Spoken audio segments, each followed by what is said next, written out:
Well, I'm back. And I want to give you a special shout out for being so patient and supportive of the channel. And I figured a what's in my wallet would be a good place to start back up.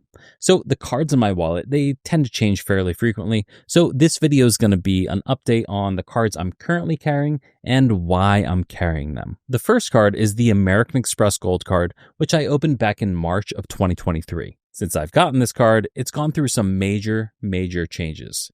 Good for some people, not so good for others. I primarily opened this card, 1, for the welcome offer, and 2, for grocery and dining spend, which this card earns 4x points on. Now, as far as the changes, the big change Amex made this past year is adding a $7 monthly Dunkin' credit and a $50 semi-annual Resi credit.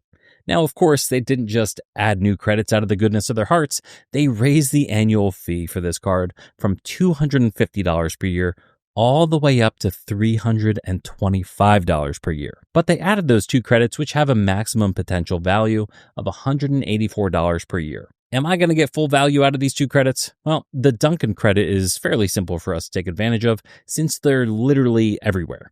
But Resi, on the other hand, that's going to be a bit more hit or miss. And that's because it's much more dependent on where you actually live. Now, for us, we live in a very populated area that has quite a few Resi restaurants to choose from. So we've been able to get full value from this credit organically. And when I say organically, I mean I've seen the Resi credit pop up in my transaction history, and I've had to actually go through my transactions to figure out which restaurant it was for. Now, if you live in a more rural area, you may just be shit out of luck, and the addition of this credit may make you actually consider canceling the Amex Gold altogether. My mindset is that you should no longer hold an annual fee credit card unless you're getting positive value from it. Now, another aspect of the Amex Gold that I do appreciate are Amex offers. Amex is simply top tier when it comes to their offers, and I've saved literally hundreds of dollars by using them over the past few years.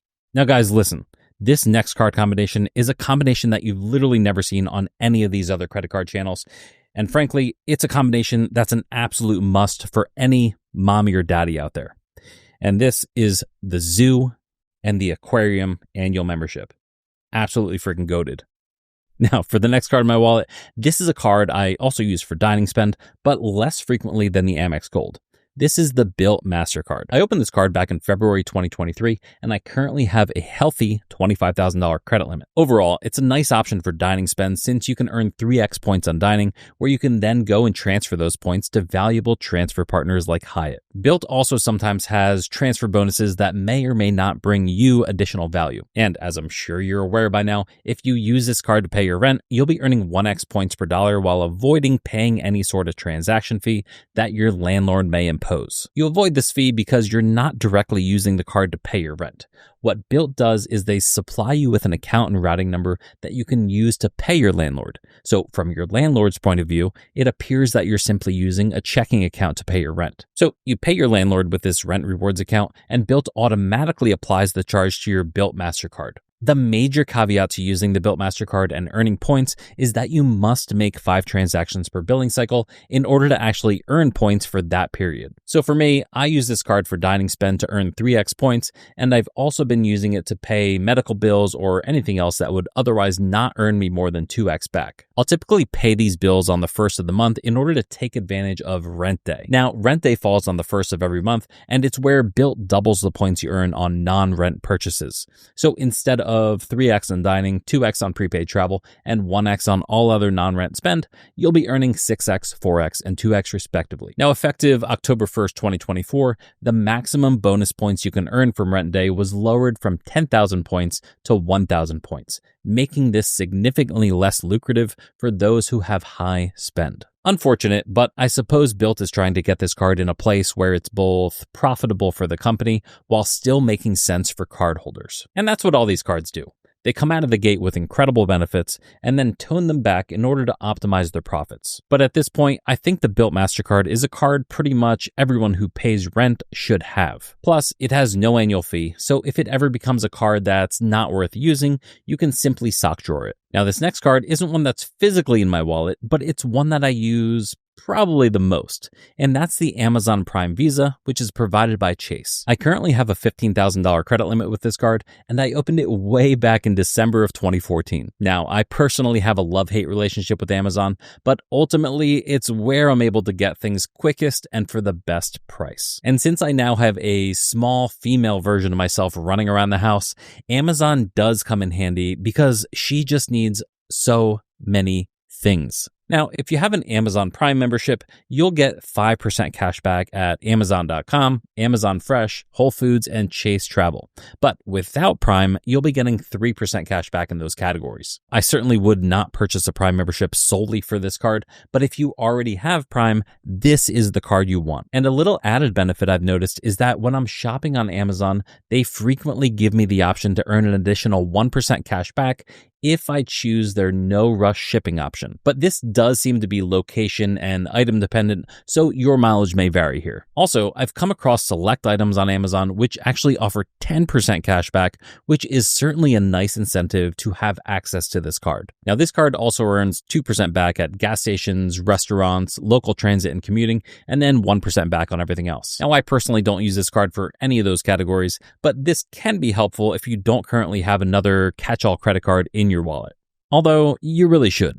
Now, as far as redeeming the cash back, I personally redeem it as a direct deposit into my non-Chase checking account. They also give you the option to redeem the cash back as a statement credit or to even shop with your points. I'd recommend sticking with the statement credit or direct deposit cash back with this card in order to maximize the value that you get from the points. And another tip, if you do end up getting this card, make sure to check chase.com/mybonus at least quarterly, because they're going to sometimes offer additional cash back for this card, as well as other Chase cards, but you do have to go to that link in order to activate it. Next in my wallet is my most frequently used card, and that's the Capital One Venture X. I opened this card in January of 2023, and it currently has a $31,000 credit limit. Now, this card is poised as a luxury travel credit card with a healthy welcome offer of 75,000 miles and a relatively expensive annual fee of $395. Now, when this card first came out, everyone was losing their shit because of how much value it provided. Yes, the annual fee is $395, but the card comes with a $300 annual travel credit, which can be used in Capital One Travel,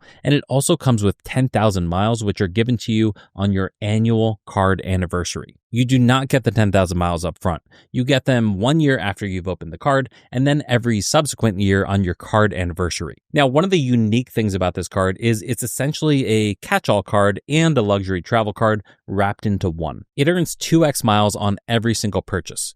The only other multipliers this card earns are from purchases in the Capital One travel portal, which are going to earn 10x on hotels and rental cars, and then 5x on flights and vacation rentals. I should mention, I also use this card at Costco, even though I have the Costco Anywhere Visa chilling in my sock drawer. Now, the Venture X also comes with a Priority Pass membership, which has unlimited visits for the cardholder and authorized users. Now, since you can have up to 4 authorized users for no additional fee, this right here can bring you and your family a lot of value if you travel. And each of those authorized users can get their own Priority Pass membership. This is certainly a nice perk considering most other luxury travel cards out there charge an additional fee for authorized user cards. And if you're saying, Josh, what the hell is Priority Pass? Well, Priority Pass is a membership that gets you access to a collection of around 1,400 airport lounges worldwide. It doesn't include every airport lounge out there, however, so you should check the airports that you frequent in order to determine which lounges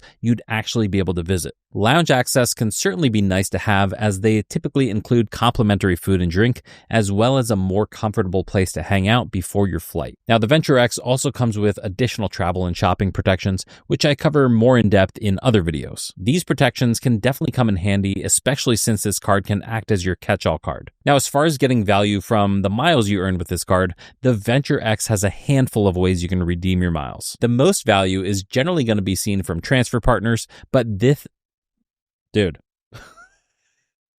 The most value is generally going to be seen from transfer partners, but this method also takes the most amount of energy and planning. So the simplest way to get a 1 cent per mile redemption is to cover recent travel purchases that were made with your card. This redemption method enables you to apply your miles towards essentially any travel-related purchase that's in your recent card activity. For example, I just rented a U-Haul a month ago, and even that purchase qualifies as a recent travel purchase. Overall, I'd recommend this card only if you're going to get use out of the full $300 annual travel credit. If you're not going to get use out of that, then it's going to be more difficult to justify the annual fee on this card. Otherwise, this is a phenomenal card that makes it the easiest luxury travel credit card to recommend to people. Now, the next card in my wallet is the Wyndham Earner Business Card, which is provided by Barclays. I opened this card back in August of 2023, and it currently has a $14,000 credit limit. Now, when you think of Wyndham, you're probably thinking low-tier hotel chain. And yeah, it's not great. They do have some nicer properties, and they also allow you to use your Wyndham points to book Vacasa rentals. And that's personally what I'm using my Wyndham points for, as you're going to tend to get a bit more bang for your buck going that route. Now, the nice thing about this card is that you get a 10% point discount when you use your points to redeem free nights. So let's say you rent a Vacasa property and it costs 15,000 points per night. Simply having this card means you'll only be spending 13,500 points per night. And this card also comes with a halfway decent welcome offer, and it earns 8x points on Wyndham hotels and 8x points on gas, as well as 5x points on marketing, advertising, and utilities. Now, I typically only use this card on gas since it's such a high multiplier. The downside to this card is it does have a $95 annual fee. However, a couple things that may offset that annual fee is the fact that it automatically gets you Wyndham's highest tier status, which is Diamond. This card is simply an easy one for me to justify, even though I rarely stay at actual Wyndham hotels. The US Bank Cash Plus is another card that isn't physically in my wallet, but it's one that gets a lot of use. I opened this card back in November of 2020, and it currently has a $10,000 credit limit. Now, this is a card I think almost everyone could get a nice amount of value from, especially since it's a card that has no annual fee. So what this card does is it allows you to select 2 5% cashback categories each quarter,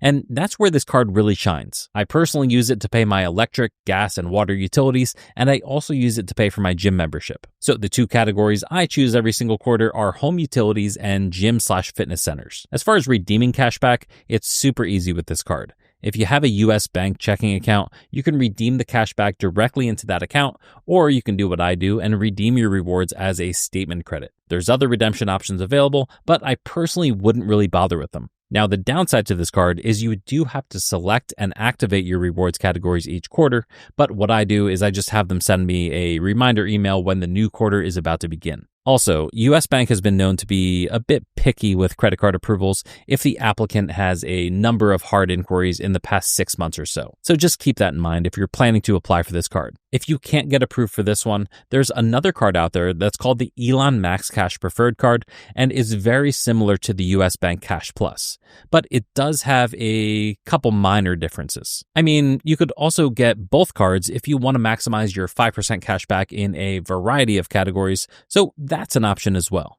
I should also mention that the US Bank Cash Plus and the Elon Max Cash Preferred cap your 5% cash back to $2,000 in spend each quarter. Ultimately, this is a card that's very easy for me to recommend since it can earn you some really easy 5% cash back. This next card is the American Express Blue Cash Preferred, which I upgraded to from my Blue Cash Everyday back in May of 2024. Amex was offering me a $150 welcome offer if I upgraded, so I pulled the trigger. This card does have a $95 annual fee, but it's worth having as long as you're spending enough in the elevated cashback categories that it offers. This card touts 6% cashback at US supermarkets up to the first $6,000 in spend each year, and it also earns you 6% cashback on select US streaming subscriptions. Now, it does offer 3% cashback on transit, which I do use, and it also earns 3% back on gas and then 1% back on everything else. So what I'll do this year is I'll use this card at the supermarket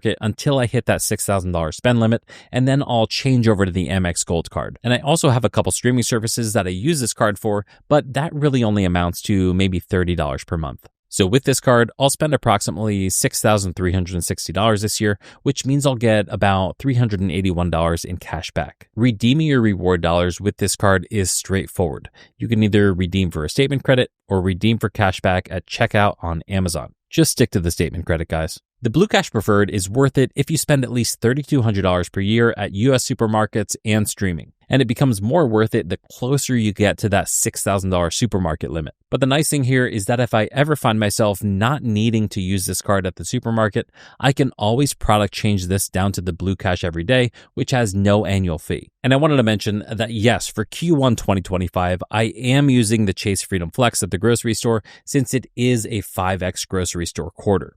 But other than this quarter, I'll be using the Amex Blue Cash Preferred and the Amex Gold Card at the supermarket. And if you're interested in any of the cards I mentioned in this video, a great way to support the channel is to use the referral links I have down in the video description. And I also invite you to become a member of the channel.